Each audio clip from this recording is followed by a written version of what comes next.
So to the new beer drinker that hasn't been drinking all these different lagers and ales for these years, Yeah. where would you suggest them starting?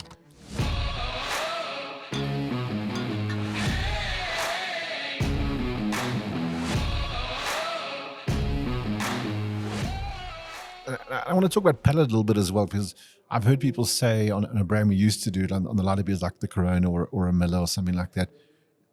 People have said that the Miller flavor changed, for example, whereas I believe that your palate changes as you drink beer. And as you No, get certainly. older. So, I mean, if I had to get somebody onto, if you see what some of the youngsters are drinking, things that are slightly more colorful, Right. slightly sweeter, more in your face, I would not go to them with, say, Castle and Hansa as an opener, because that's a refined palate, Yeah. getting used to bitterness and all that. I would go with something like Black Label, Okay. because that's got a reputation. People know it. Number two, it's often on campus, so people will have seen other people drinking it. Number three, there's that perceived lack of bitterness, which I said can be perceived as sweetness, and there's Right. that fruity acidity, so there's a little bit of something there. I would start with something that's not as bitter, just to develop a palate.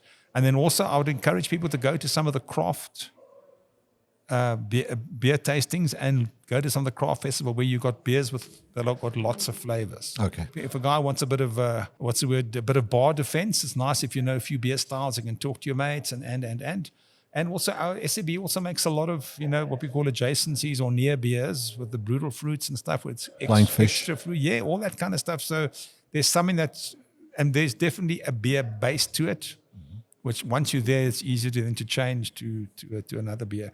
And don't go and find a day where the beers are warm. Go and find a beer Nice where the ice days cold, are cold.